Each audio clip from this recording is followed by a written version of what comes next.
Shit happens. That's going to be the name of this episode. Shit happens. Yeah. Shit happens. I've done it. Yeah, shit happens. Part duh. All right, guys. So, welcome back to the show again. For anyone that was here, you're wondering why I'm recording again. So here's what happened. I had bonus show. A bonus show, Yari show bonus or extra, whatever you want to call it. So I'm being rude. Let me reintroduce my guest, Andrew Carlick from False Count Radio. Yep. How's it going? Well, it was so much fun. We decided to do it again. Well, I'm going to get there, Andrew. I'm going to tell him how's it going. So here's what happened. I had Andrew on the show. His first time being on the show, Mr. Andrew Carlick from False Count Radio. We had at least, I would say, maybe like an hour and 40 minutes of talking. Great conversation. And I was, stoked to upload and edit and upload the episode. I listened to the episode. I literally just hear my voice. And I'm thinking, was there like a pause, before it got to his voice? And I'm thinking, no. And I'm just, it's like the scene in Walking Dead where Rick finds out that Lori died. And he goes, no. Like, that was me. Like, I'm almost in tears. She was alive for like a year too long. Yeah, exactly. That was me. I was legit. I was almost in tears. Like, that's how hurt I was. I was like, oh, shit, I fucked up. Like, I'm always very careful, especially when I guess because I haven't had a guest in a while. So that's why I wouldn't say I didn't bother to check, which I should have checked. I always make sure I check everything, make sure everything's running smoothly. But, yeah, so you guys are getting a bonus show, a bonus episode with Andrew Carlick from False Count Radio. Yeah. Alright, so we can't really talk about what we already talked about. Oh, we did get the Terminator question, so we could rehash that. Yeah, so Andrew Carlick went to go see the new... Give me 1 second, I'm going to let my cat out. All right.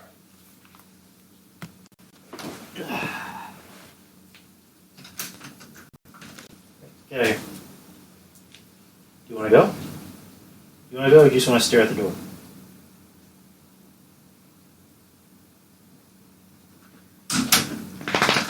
Okay. Alright.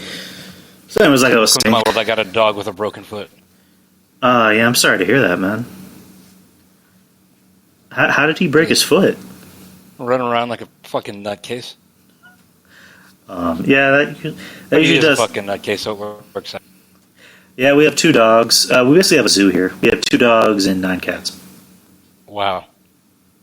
I mean, it's not as bad as people would think it would be, because not every one of them stays inside. We only have really just like maybe 2 cats that stay inside. But because it's like deathly cold right now, we're keeping everyone inside. And one of our gingers decided to go outside, even though it's like really freaking cold and it's gonna rain again. But yeah, our 2 dogs are just asleep. As soon as I brought them in, they just knocked out. They didn't even bother like going nuts like they usually do. But yeah. Anyways, going back to Terminator, Mr. Carlick talked about Terminator for a bit. Trez asked us to give our thoughts on it. Yeah, I don't know if she saw it. I might have to ask her about that. I haven't seen it. I made my opinions about it. I wasn't really looking forward to it. I mean, it looked interesting, but again, there hasn't been a good Terminator since 2. Yeah, and that's why it's probably a good thing that they pretended that all the ones in between didn't happen. Yeah, which is like I liked it. I liked it. I thought they did a good way of making it relatively believable, and not like, all right, here we go again. Even though did follow kind of the same format as all the others. Yeah, like a lot of kind of going off topic. A lot of movies kind of seem like they're doing that. Halloween did it, where the new. Worked for Halloween. Oh no, it did work because the first Halloween's a classic, and then afterwards, every movie just became a parody of itself. I'll say the second kind of worked too. Yeah, that and also whatchamacallit. Fuck, I lost my train of thought. I mean, like the Jason Goes Manhattan. I mean, like the only good part in that was when he knocks that dude's head off his shoulders, and then the Rob Zombie ones were just god awful. But I actually don't agree with that. I like the first one.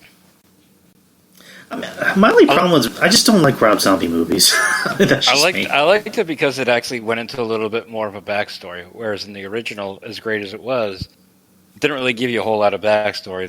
The Rob Zombie one actually gave you a little bit more. I mean, I was fine with them giving a backstory, but you know, Rob Zombie does the whole "I'm gonna be violent for the sake of being violent" and not really have a reason behind the violence.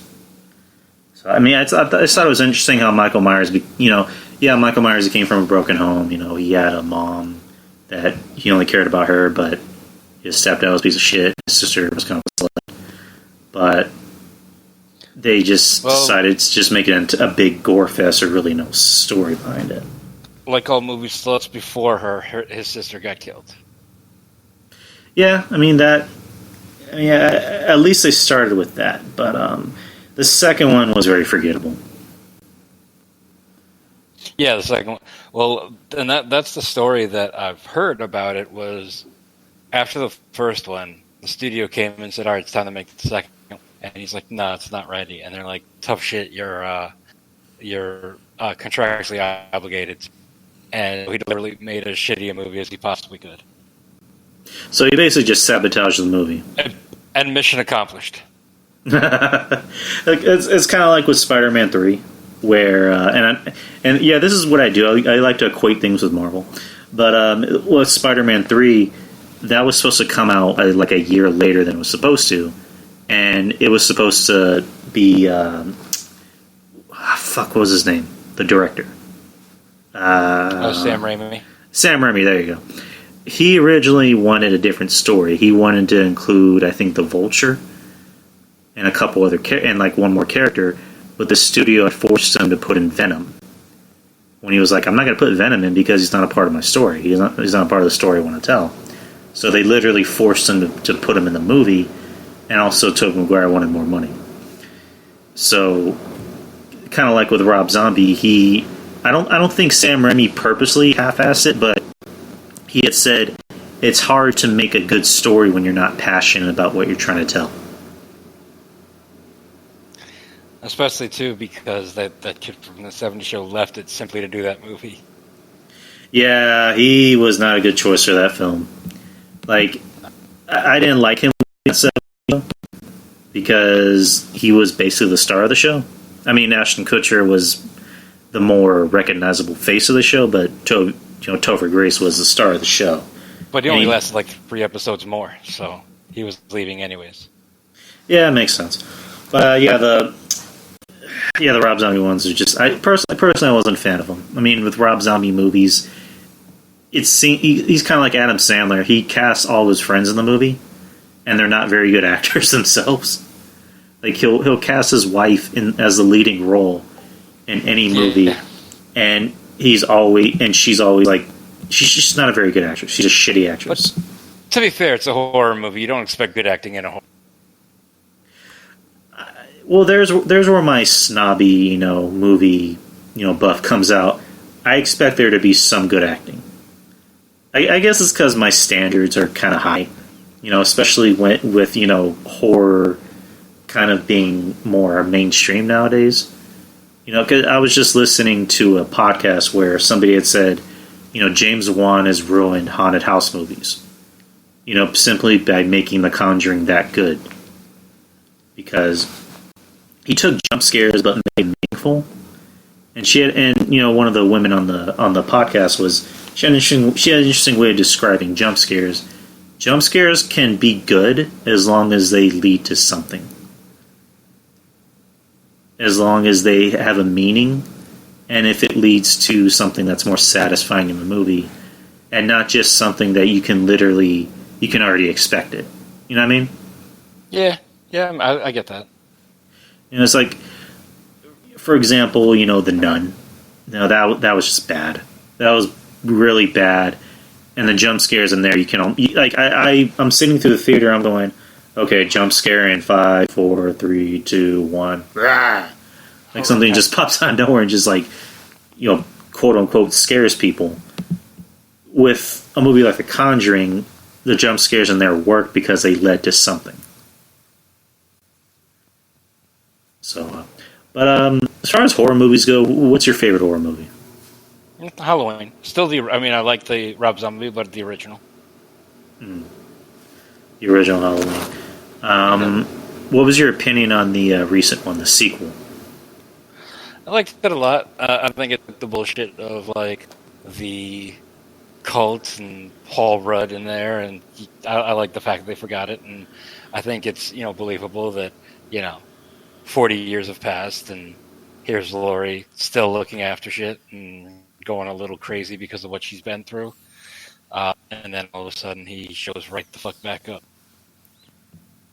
Yeah, it seems like I saw a lot of people kind of hating on the movie. I'm not sure why though, because it was actually pretty good. Saying that it was like it's a movie for the Me Too era. Eric, it doesn't need to be a Dr. Loomis.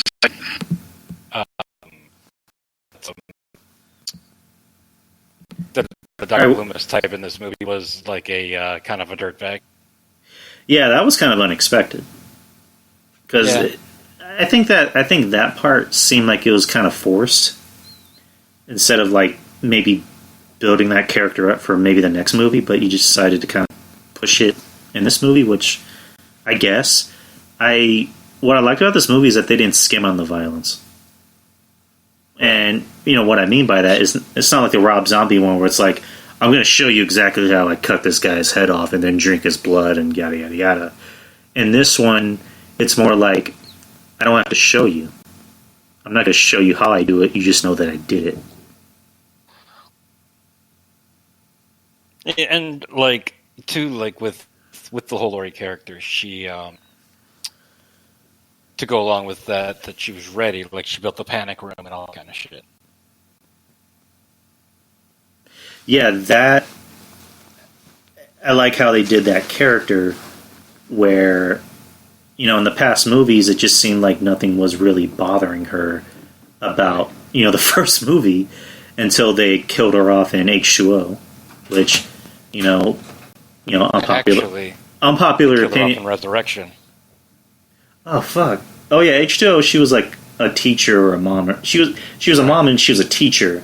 And then Resurrection, Josh Hartnett's mother. I remember that. And then Resurrection, the first act. Yeah, the first act, and then Busta Rhymes saves the day for whatever reason. Which that's a bad movie, but it's kind of an enjoyable bad movie. Yeah. But I don't know. But give me 1 second. So I forgot to change the audio settings. So you do your show again? Well, no, I'm telling my girlfriend what happened. Oh. But we're just doing like a bonus show. Ah. So, anyways, back to what we were talking about Halloween. I like how they made the character more realistic in this one, where it was more just like, she's still affected by it. She's still batshit crazy because she knows pretty soon this guy's going to come back. And it's like she said in the movie, I pray that he does get out so I can kill him. And then I'll be right with the world. And all's right with the world. And he's going to come back for 2 more movies.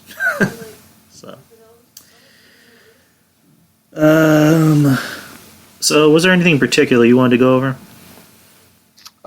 Just back to the Terminator thing, because we did get that question. I thought it was decent. Didn't really. A lot of people were saying kind of similar to what we were just saying. A lot of people were saying that it was like Terminator for Me Too because it was like women were protecting, and it wasn't the son that was the savior of the world. It was actually the woman that they're going there to kill. And then I just tend to think just sit there and fucking enjoy the movie. So, with the whole topic of, Me Too what are your honest thoughts on this, on the whole culture? Um, I'm mixed because I do think they take it a little bit too far, but I also think that in many ways it's kind of necessary. Mhm. Um, you know, obviously Impact's doing that right now with having Tessa Blanchard contend for the world title. I mean, in her case, she looks like somebody that can actually, actually fight and beat the shit out of somebody. She's had a good match with Sally Callahan in the past, so. I haven't seen those.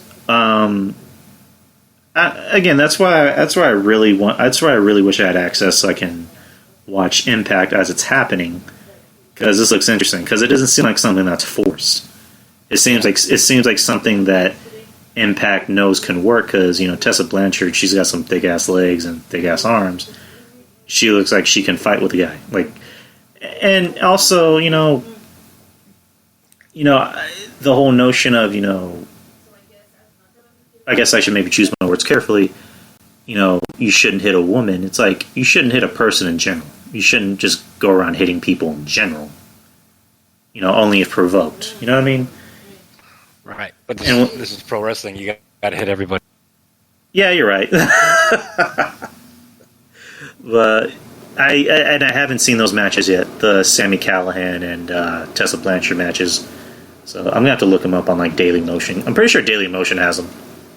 But to my knowledge, this is the first time that a woman's challenged for, the top belt in a company. I don't even think China did it. Yeah, China just did the Intercontinental title. Right. But, China wasn't exactly that good in the ring. She was a good attraction. Tessa Blanchard, is very good in the ring. So she can hold her own. So do you see Impact maybe pulling the trigger and putting the title on her? Yeah, I mean, at least for a period, I think minimally it's enough of a novelty. So do you see other companies maybe trying to follow that? Depending on the woman, I think in WWE, Charlotte Flair could probably contend for it because, as we said earlier, and which no one heard, she does have some mannish quality. So it's believable. Same with Ronda Rousey. It got to the point with Ronda Rousey where she kind of had to do that if she hadn't left because it's just so unfathomable that she could lose. So do you think WWE could honestly put Brock Lesnar versus Ronda Rousey in the future? No, I'm not saying to that level. I'm saying, I could see, Adam Cole and Ronda Rousey. Adam Cole will get his ass beat, though. Yeah. I mean, and I love Adam Cole, don't get me wrong, but a lot of the women seem like they're bigger than him. I think from a continuity standpoint also, WWE's more likely to have them go after an Intercontinental or a U.S. title. So they would probably repeat that pattern, but with a Ronda Rousey or Charlotte. Yeah. I could see, Shayna Baszler and Roderick Strong. I mean, I wouldn't have a problem with that because someone like Shayna is legit. I honestly don't see her losing that woman's title anytime soon. As a matter of fact, I think the only way for her to lose it is if she gets put on the main roster. And Ciampa says that she is on the main roster. Yeah, she's on the main roster now. Well, I'm saying that's the only way for her to lose it, or in a triple threat type of match. I can see Rhea Ripley taking it from her. I mean, she seems like the only maybe logical person, but if she can't beat her, who else can? Yeah. So, I mean, and I don't have a problem with her keeping that title. I mean, I wouldn't be opposed for her to have a 2-year run with that title to make it mean something the way it did with Asuka. I kind of believed in it a little bit when they flip-flopped the titles last year with her and Kairi Sane. Yeah, that was kind of unexpected. Do you think that they were trying to do something with Kairi, but they realized it wasn't working, so they decided to put it back on Shayna? Yeah, maybe, or it was just a way to get Kairi a little, just another, what do you call it? Another, achievement. So, She won Mae Young. She won the title. She seemingly has a ship's wheel coming out of her. That was Kari that won. I thought it was Io Shirai for some reason. No, it was Kyrie at Evolution, I think, or she lost it back at Evolution. One of the two.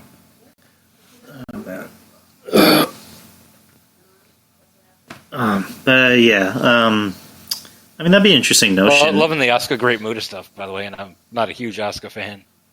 Yeah, that gimmick I'm cool with.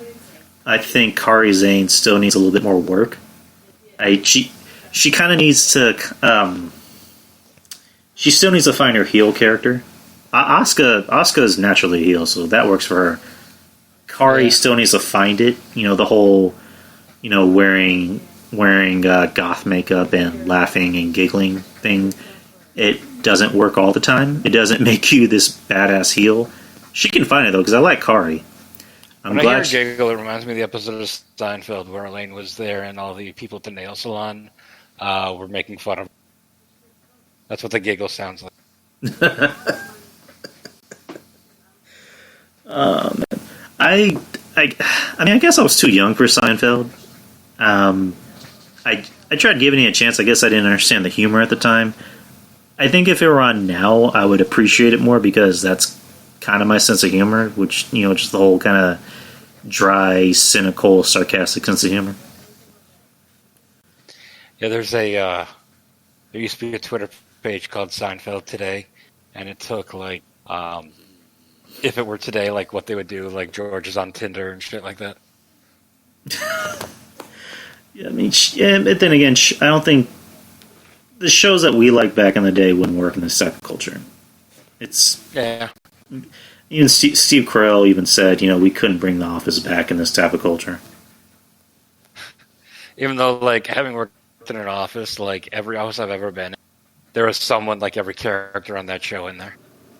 Yeah, that's almost scary that you can watch a show like The Office or Parks and Rec and just go, that's me, that's my friend, that's my girlfriend, that's my ex-girlfriend, that's my boss. Well, even to more of an extent, your All in the Families or Sanford and Sons, no fucking way that shit would make air today. Oh, no. You're always seeing these, articles and, Twitter posts saying, this show was racist. This show talked about misogyny. It's not funny. I'm complaining. And it's like, well, that was the sense of humor back then, and people still find it funny. It's true, man. Just watch some old All in the Families and be like, what in the fuck is this? He hurled racial epithets at Sammy Davis Jr. And they're doing that thing where they're doing live versions a couple a year, the thing that Jimmy Kimmel's putting on, but they have to carefully choose which episodes to do. It's just comedy is kind of in a weird place because you have comedians that are openly saying they have to subject to the SJW crowd in order to really sustain a career. Kind of going back to the Joker, Todd Phillips had said, comedy doesn't work in this woke culture. And Mark Maron, who's in the movie, went at him and said, I mean, this is the way I kind of saw it, where he said, comedy works. It has, you kind of have to do it in order, make money and get booked and, be on Jimmy Fallon or Jimmy Kimmel. How do you view that? Yeah, I don't think, there's so many times that comedians have to go and apologize for their joke, and I don't think they should ever have to do that. But is it a thing where they're pressured into apologizing? Yeah, because people will hear about it, and it's one of those things that I blame social media. Tracy Morgan did a joke about if his son was gay, he'd disown him. Which is a funny fucking joke, because, I'm pretty sure he wouldn't disown him for that. But he was forced to apologize because people after the backlash, people would tell the comedy clubs they're going to protest their club, can't sell booze when people aren't coming in, so they canceled. Yeah, it's like with the Dave Chappelle, comedy special, which I think was called Sticks and Stones, where before this thing even came out, there were people saying it's offensive, it's racial, it's homophobic, and I hear all that. I've ever heard Dave Chappelle for. It's like, did you even watch Chappelle's show? Like, come on. And I'm watching it. It's probably the funniest show he's done in a while. I mean, the other Netflix ones are funny. This one was probably the funniest, where he just is just going after the SJW culture. There's a bit in it where he does impressions, and he does an impression where he goes, duh, you better not do anything bad because I'll find out about it and try to ruin your life. And then he goes, you know who that is? And he points to the crowd. That's all you. And the whole place laughs. And you go on Rotten Tomatoes, the audience score is like 80 something, and the critic score is 20 something. Because, and I have a theory. And it's not much of a theory. I think it's kind of like self-evident where, like I mentioned earlier, a lot of these stars are kind of pressured into apologizing for shit they shouldn't have to. I think critics are pressured into giving a better review for something that's more socially accepted rather than giving a review on something that they genuinely find entertaining and funny, but is deemed more offensive and crude and quote-unquote racist and homophobic to others. You kind of get where I'm getting at? Mm-hmm. Absolutely. So it's just rough. Like, it seems like we're going more backwards. Like, we had the 50s and the 70s and the 80s for a while, and then we started going forward, and now it just seems like we're going backwards again. Yeah, and I mean, I think depending on the form of entertainment, obviously, like, everyone deserves to be treated with respect, but if it's a joke, it's a fucking joke. I'm in no place to tell people they shouldn't be offended about something, but at the same time, it just gets ridiculous. Because it just seems like people will... Go ahead. I often think back to the controversy a few years back regarding the name of, like, the Redskins. And the NFL commissioner said that if one person is offended by a name, then they have to look at changing it. And right around that time, Jim Florentine did a bit where he's like, all right, I can make a case that to someone, every team name is offensive. He went through them all. He's like, Bears, that's a big gay guy. If you don't like gay guys, then you're offended by that name. They're like Giants. What if you're a family of midgets?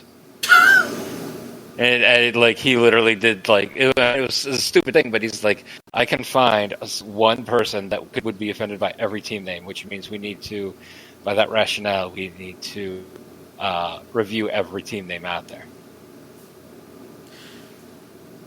I literally never even heard. I knew about the Redskins thing, but I never heard anyone talk about it.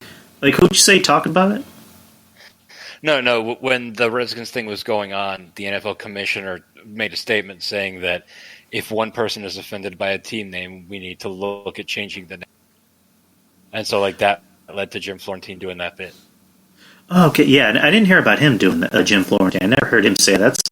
That's a good point because, again, people will find something to complain about. Even there's people that will complain about something that is legit, that sounds like it's legit offensive, and then you got the ones that will always try to find something offensive that is just harmless. Like, for example, Cracker Barrel. I saw an article where a woman said that the name was offensive. A white woman. And when someone calls me a cracker, I laugh at them because it's such a stupid name. Okay, let me just kind of close this bonus show. All right, what's the term boomer mean? I don't. As far as I know, that's someone from Oklahoma because of the football team.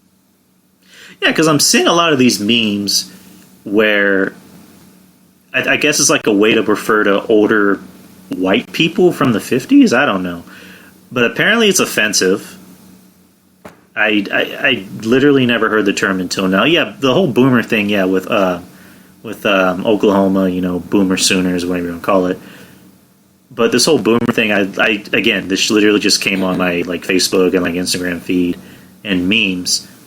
I don't get it. It seems like there's always a new term for everything nowadays, and I don't get it. I'm gonna need to look it up and see what it means.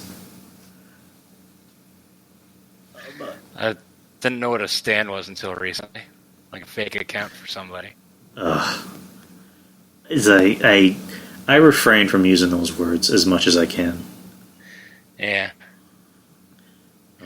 I try to just keep up on what they are because otherwise I have no fucking idea. I don't know. I just use actual words. Hey, WWE's doing a replay of Backstage. I guess they're trying to get some people to actually watch. Oh yeah, the ratings are pretty bad. I think was it 500,000? No, it was 49,000. Ugh. A lot of places were reporting the 500,000, but that was from the one 3 weeks ago. I mean, okay, what's it playing on? It's playing on FS1, right? Yeah, and after that, they're doing a replay of last week's SmackDown. Yeah, they really should just keep stuff like that on the network. Because yeah, WWE needs Backstage is a horrible show. Well, I haven't watched it, so I can't really sit here to judge. I'm only judging the ratings. So I'm not really judging the show. They go on there and they'll interview people and they'll talk not completely in character, so it doesn't insult the intelligence of us as fans. They reported on the first one was the week that they fired Eric Bischoff, and they reported on Bruce Pritchard taking over, which normally a WWE show would never do. Hey, your mic's kind of breaking up, man. Oh, sorry about that. I'm just saying, they normally wouldn't report on, Bruce Pritchard taking over the show, but they did. So it's not like it's insulting our intelligence. Well, I mean, I've heard. I know Mish talked about it. He had said that because I know he loves Christian. He says Christian's pretty good on it, and Renee seems like she's herself again. This is what she's best at, these kind of shows. Yeah, and then the big thing, she came out and said that she never felt comfortable doing commentary, which is just yeah, to the people that criticize us for criticizing our commentary, it's this is why. Yeah, she came out and said she doesn't like doing it. Yeah, I mean, because again, we don't work for WWE. We're only going by what we hear from other people. Vince McMahon is literally yelling in your ear on what to say. And Renee is fucking quit the company because of. Well, I mean, the story was that he ended up quitting because Vince yelled at him for, and I don't know if this was ever live, but he said it on his documentary where he there was a bit where Vince McMahon was giving away his money, $1 million, and Mick Foley said live on air, "I hadn't seen Vince waste that much money since he signed Goldberg." Or the XFL, for that matter. And then Vince yelled at him, and Vince was like, "I'm mad because you're right." So, but yeah, Renee is just naturally someone who's more comfortable with being off the cuff rather than being fed, what to say. It was kind of with Tom. What's his name? Tom Phillips. Tom Phillips, he was, for a while, he was doing commentary and he was actually very good, but then they just turned him into a robot. They told him what to say and how to act. So Renee being able to stick with what she's better at, which is, not commentary and having more room for creativity and having more room to be more personable and have a personality, it works for her. So I'm happy with that. I just don't know why Paige has to be on the show. Everything about her just disgusts me. I mean, I guess she's just there for eye candy, if you want to call it that. Yeah, that's what you want to call it. Eye candy that has possible Makes my dick roll back into my body. Eye candy that possibly has syphilis in it. Gonorrhea ain't no joke.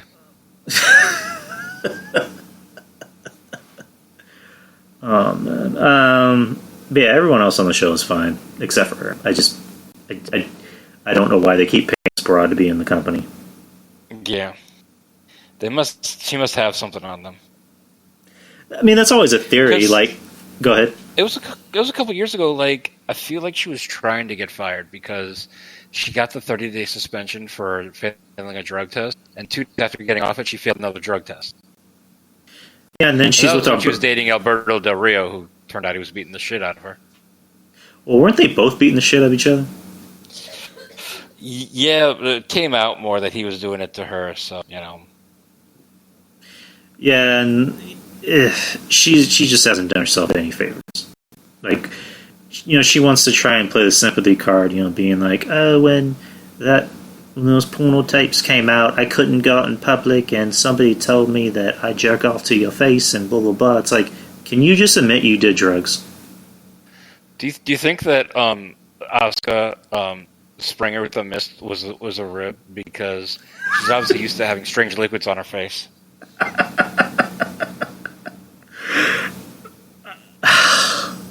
I would laugh myself into a coma if I found out that was a rib. He's like, I can't see, it's in my eyes, it's in my head. It's like, wah, wah, wah. Is that Xavier Woods right there? Brad, get me a towel.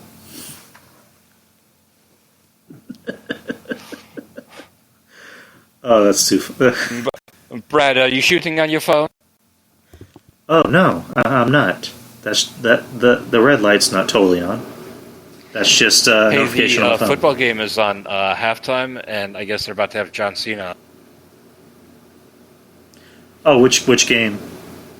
I don't know who's playing. I just have it on. I think it's the Chargers and somebody. But it's on Fox, so. Oh, so John Cena's going to be like on commentary? Well, he's going to be as part of the halftime, like their in-studio halftime show. Oh. Well, he's promoting That's what it looks like. He's promoting his kids' movie. Firefighter movie. So, hey, good for him. I mean, he's found a career, and it looks like it's working out, so good for him. I find it ironic, though, that he used to bitch about what The Rock did, and he does the exact same thing now.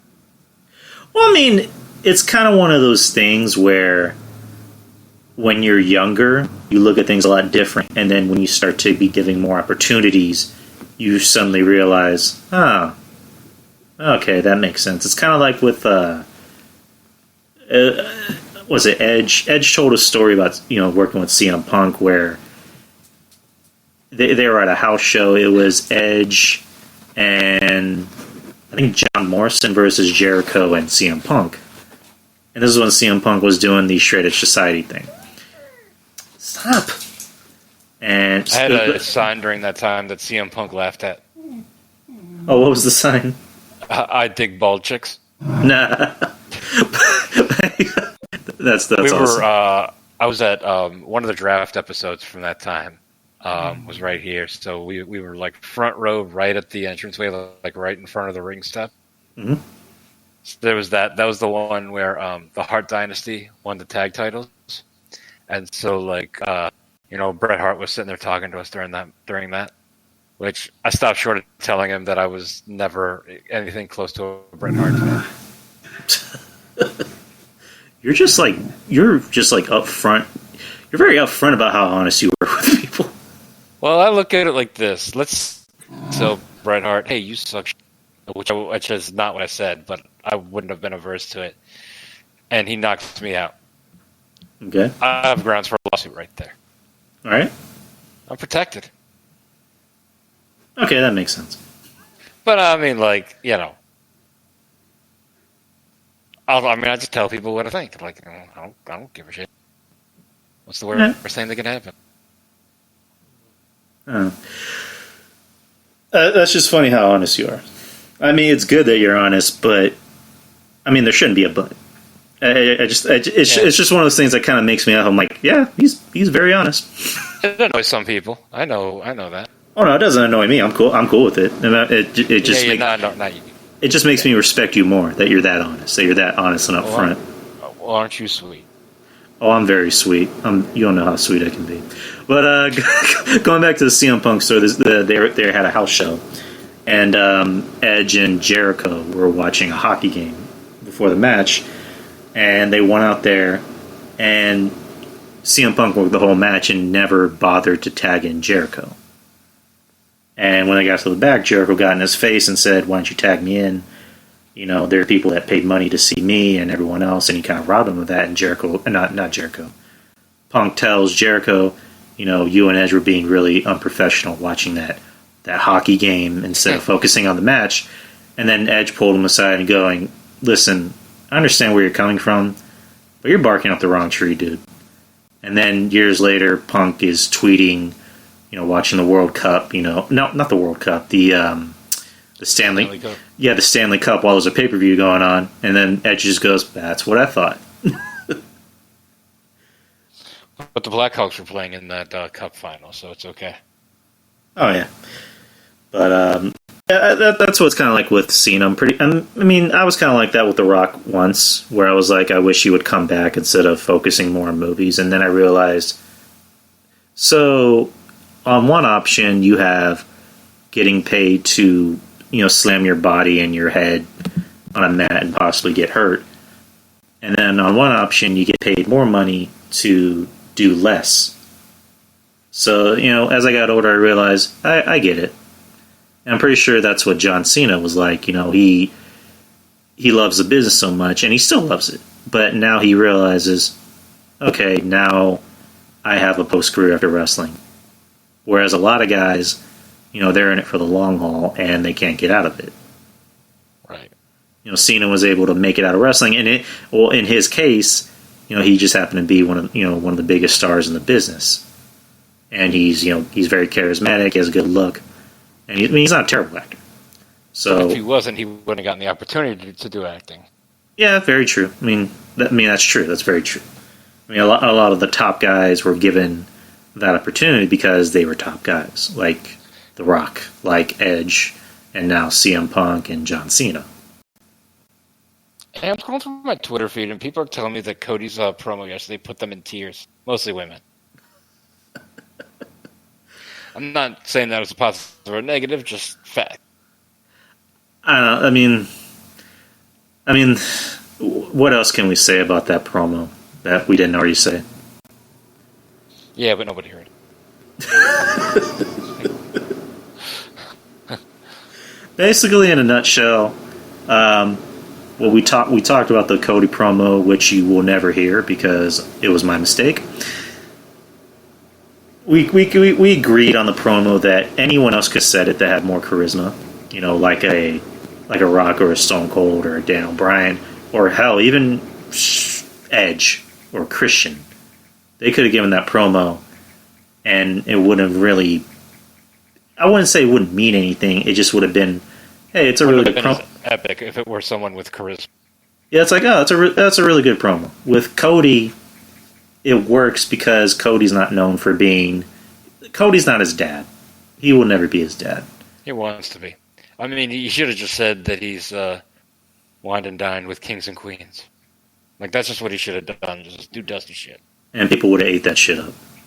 Hey, did you notice on NWA that every time they mention the former holders of the belt, they never bring up the name Dusty Rhodes? Really? Every time they say, you know, Ric Flair, Harley Race, Terry Funk. I haven't heard Dusty's name mentioned, but I also don't hear them mention the letters WWE. Well, because NWA's whole thing is we're just here to entertain. We're not here to put anyone out of business. We're here to do our own thing. And also because they're not on TV, they're on the internet. You know, they're on YouTube and Facebook. So AEW's whole thing is we want to go after WWE. NWA's thing is we want to entertain the fans. You know, we're not a part of anyone's war, so we're good. But yeah, like I said, I felt bad because I haven't watched the past couple episodes, and I'm gonna really need to catch up. What are your thoughts on MJF? Just out of curiosity. I think he's someone. Going back to what I said about AEW, that they need to either build stars or sign one. He's a guy that can be a star. Yeah, his in-ring work isn't there, but character-wise, he's like Gino Hernandez. Oh yeah. which I know you're too young to remember watching Gino Hernandez, but Oh no, I know that. character-wise, he was the best. Oh no, I know the name Gino Hernandez. Yeah, no, I know. Like I remember watching him as he was like, still alive, and as it was going, and like even as a young kid, I was like probably 8 years old. I was like, man, this guy's gonna be fucking huge. Like, like I remember thinking like he's something I like watching, and then life happened. I mean, this kind of seems pointless to ask. You did watch the Vice series about him, right?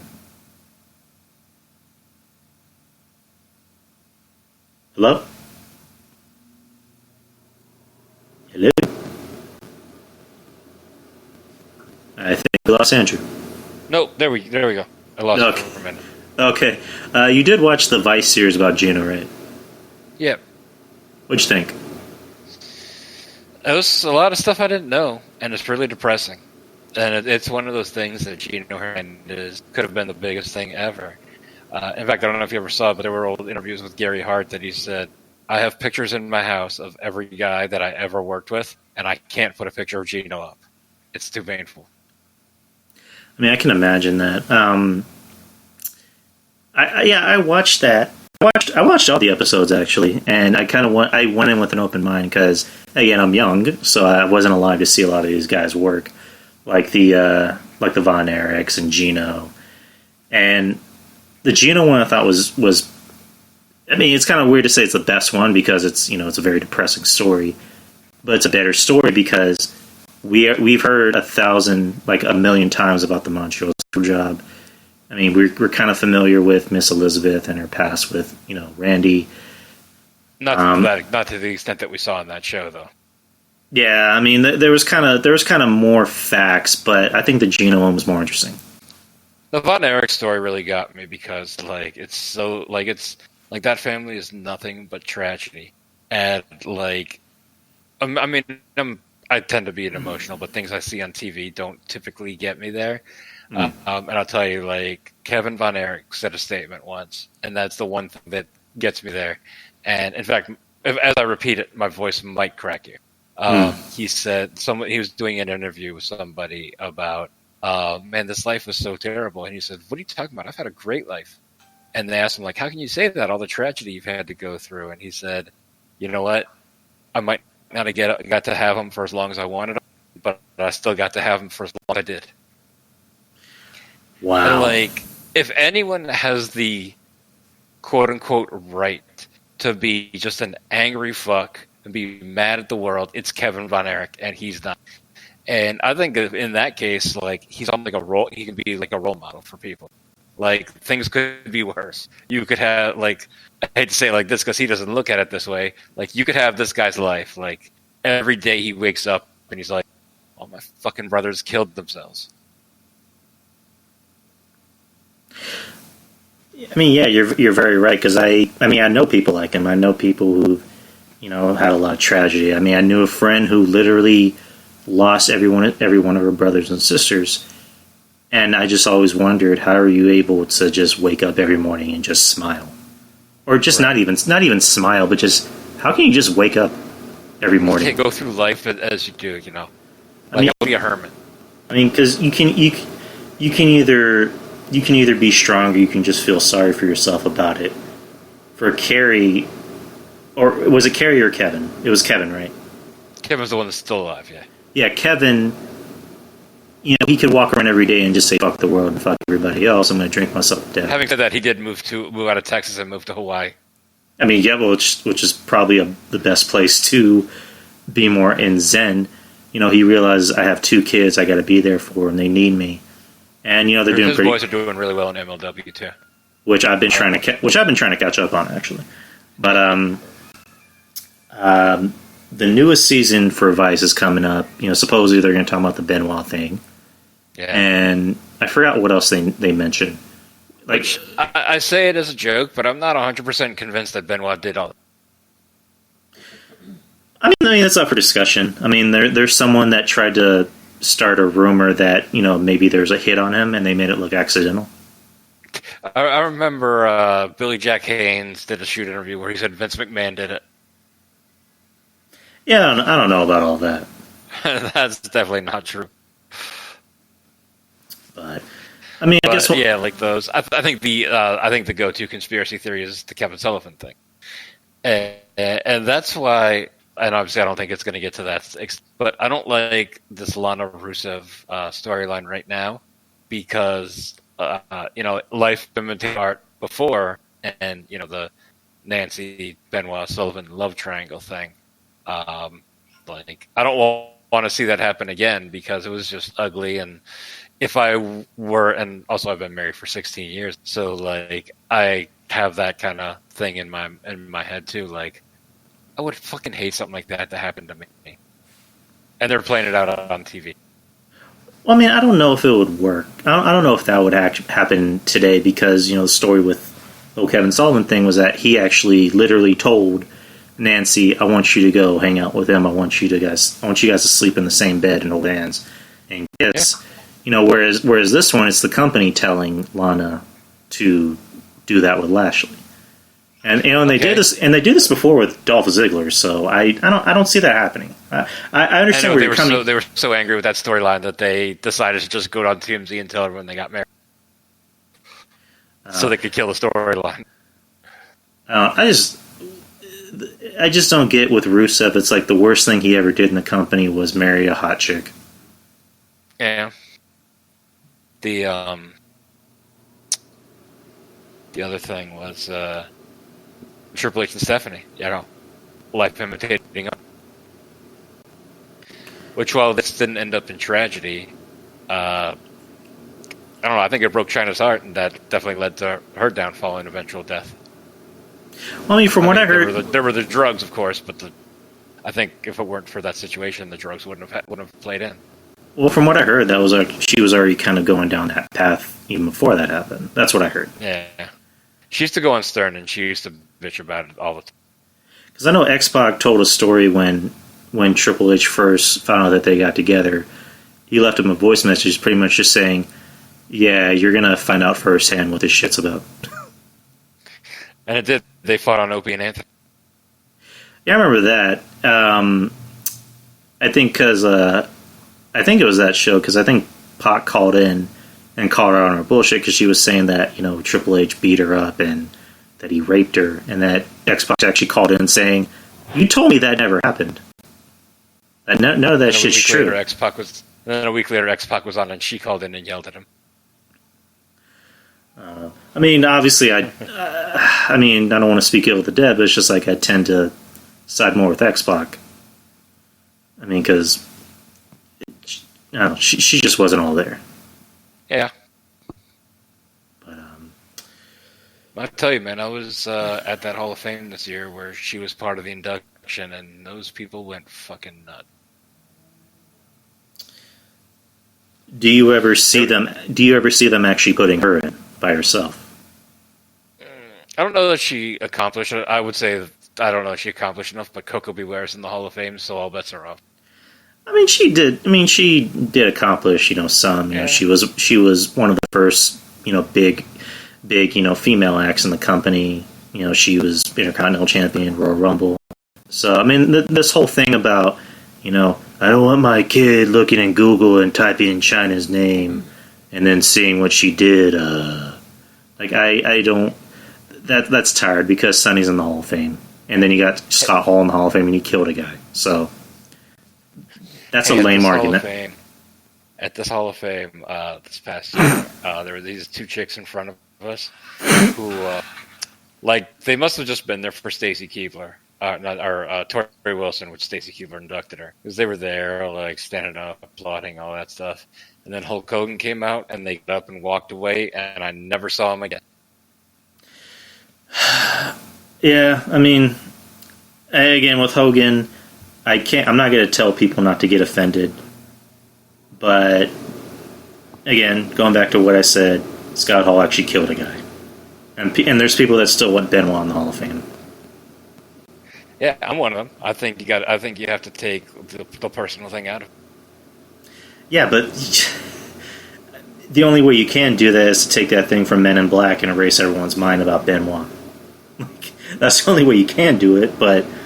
Unfortunately, those don't exist. Well, for all we know. Yeah, yeah, but I mean, like, it's not like you're putting someone in and saying, "Oh, this is the greatest guy ever." Like, that speech has never happened. It was all about what they did in the ring, and I don't think anyone would deny that based on what he did in the ring, Benoit doesn't deserve to be in the Hall of Fame. So, last thing before we head on out, who do you think has a better chance of showing up in the Hall of Fame, Benoit or Owen Hart? I don't really think either of them do, but it would be Owen Hart because, they're allowed to mention. They allow people to mention his name on TV. Well, I say that Owen Hart because his ex-wife literally wants nothing to do with wrestling, and she literally even said, it'll be a cold day in hell, over my dead body before I induct him. She didn't have to have anything to do with it. I mean, she didn't have anything to do with the DVD they put out a few years ago, and she tried suing him over to no avail. Well, according to Brett, they weren't allowed to add certain stuff because she owned his estate, so they're only allowed to use certain matches and clips, even photos, because of her. But she owns his estate. They literally need her permission to induct him.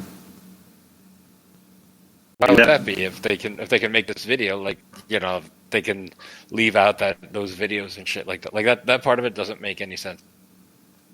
Well, I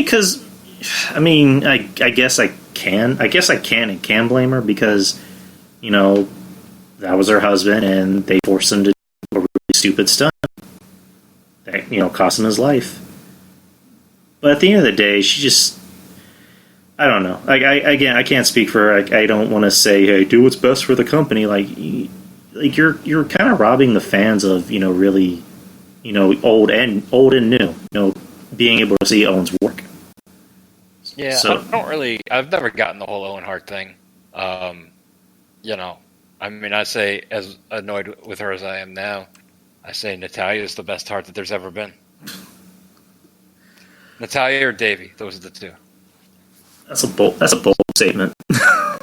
Yeah, I mean, Brett's boring. Owens, he's all right, I guess. Between Owen and Brett, I think Owen was a better athlete, and then Brett was a better wrestler. Owen had a hard time keeping my attention during the match. Like, his character was able to keep attention, his entrances and interviews and stuff. But once it got to being in the ring, to me, it was very difficult. But again, I'm not a huge fan of the Harts in general. Whereas some of the other families, I am, and that's another thing. Like, when she came out, I wanted to like Charlotte so bad. I wanted to like her so much, and then I watched her, and I'm like, fuck. Do you think the problem with her is that she's overused, or she's just really not that good in the ring? Both, and I think that she's basically stealing Ric Flair's gimmick. And I always thought it was a better idea to not acknowledge who you are. In her case, it's hard because she looks just like Ric Flair. But, for example, and this isn't the best example because he didn't really amount to much. This dude, Ray Gordy, Terry Gordy's son. Yeah. It wasn't until after he retired from wrestling that I even knew he was Terry Gordy's son. I watched him, and, I didn't have that preconceived notion. Whereas a lot of people that you say are someone's, the second or third generation, the person that they're the second or third generation of are legends. Curtis Axel is never living up to Kurt Hennig. He could do great things, and he'll never live up to the name of Kurt Hennig. Cody Rhodes is never going to live up to Dusty's name. Also, Cody is shit, but that's another story. But Dustin was never able to live up to Dusty's name. And by the way, I think Dustin's best work ever has been that match with Cody at Double or Nothing. I say it was the match of the year, and probably Dustin's best match ever. It's hard for me to say that about a match involving Cody, so just appreciate it. So, but yeah, I think it's just so hard to live up to that name. Like Carlito did a decent job, but like Carlos Colon is not a household name. You know, And, Bob and neither, Orton was a and neither household name. Mr. Perfect was a household name. I mean, neither was Rocky Johnson or Peter Maivia. Yeah, but Rocky Johnson at least had the thing of being the first African American champion in the history of wrestling, so he had some name recognition. But it doesn't matter if he was a 3-time world champion. The Rock blew him out of the water. Yeah, I mean, because they tried associating their legacy with him, and that didn't work because the people immediately just booed the shit out of him. And then he ended up... And in The Rock's case, he was lucky because he took a lot of that intensity and a lot of that hate that the people had for him, that he had for them, and he was able to use it to his advantage, and he became The Rock, and the rest, as we say, is history. Yeah. Same thing with Randy Orton. Like, Randy Orton surpassed both of his relatives. Oh, yeah. Like, say what you will about him, but he's done that.